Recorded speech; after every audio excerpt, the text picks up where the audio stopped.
You've probably seen the arguments online, right? A teacher from one country says they're making 5,000 euros a month, and then another one chimes in saying they barely clear 800. It sounds impossible. Today, we're going to break down exactly how two people doing the same vital job can end up with such wildly different realities. So, on one hand, you have this 5,000 euros a month. In a country like Switzerland or Luxembourg, this is a real salary for a teacher. And yeah, that's a pretty comfortable living by just about anyone's standards. But then you have this 800 euros. In a country like Bulgaria or Serbia, a teacher with the exact same qualifications might be taking this home. Let's be clear, it is the same profession, the same fundamental responsibility of shaping young minds. And yet those two numbers represent completely different lives. So how on earth is that even possible? That's what we're going to get to the bottom of. We are talking about a gap of over 4,000 euros. But here's the absolute key to this whole thing. A single salary number, when you just pull it out of context, is one of the most misleading things you can ever look at. So the trick isn't to just react to the number itself. The real goal is to understand the whole story behind it. A story about economics, about politics, and about what it's actually like to live day to day. And to do that, I'm going to give you a little toolkit. Think of these as the 3 golden rules. If you use them, you can understand pretty much any salary comparison anywhere in the world. Honestly, almost every single online debate about salary happens because people forget to ask these 3 simple questions. Is that number before or after tax? Are we talking about a teacher on their first day or a veteran with 20 years under their belt? And is this in an expensive capital city or a much more affordable small town? Get these details and suddenly the whole picture starts to make sense. Okay, so let's start with the biggest piece of the puzzle, the country's economy itself.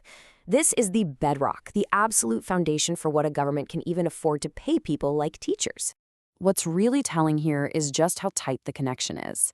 As a country's average wage goes up, teacher pay tends to follow right along with it. It makes sense, right? In a high-wage country like Germany, the government has to offer competitive pay to attract talented people to teaching instead of other well-paying jobs. And this is the engine behind it all. Countries with really strong, high-value industries, think tech, finance, advanced manufacturing, they just generate a whole lot more wealth. That means more tax money flowing into government coffers, which, in turn, allows them to pay higher public sector salaries. But a country's wealth is only one part of the story. The other part is about what the government chooses to do with that wealth. And this is where we get into national priorities. You could have 2 countries with pretty similar economies, but their teachers get paid differently. Why? Well, one government might decide to spend a bigger slice of the national pie on education than the other.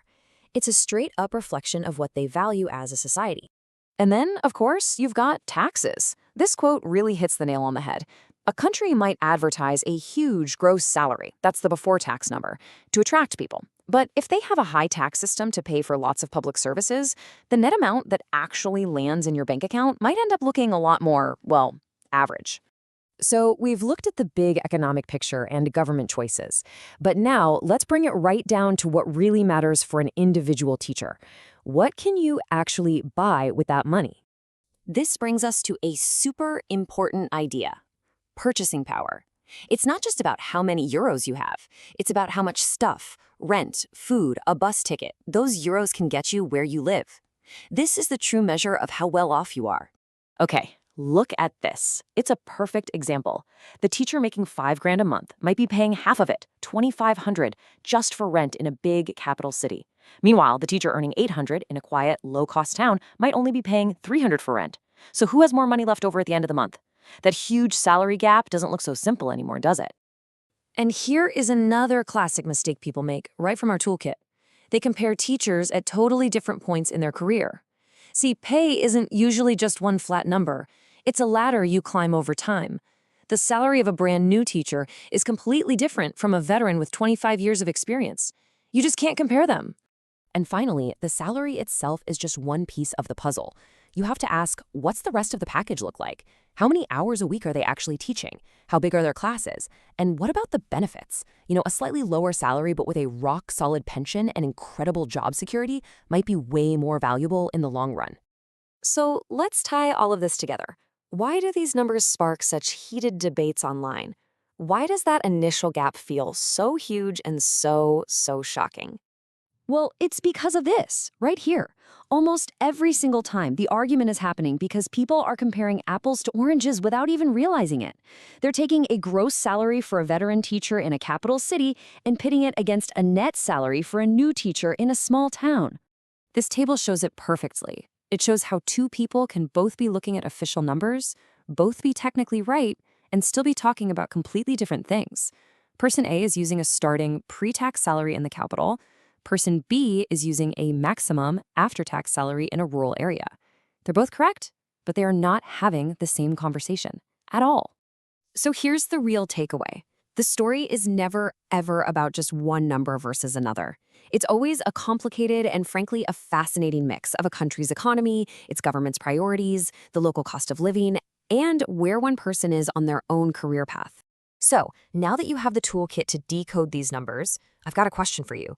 Which country and which profession, whether it's nurses, engineers, maybe sanitation workers, should we put under the microscope next? Let me know what you think.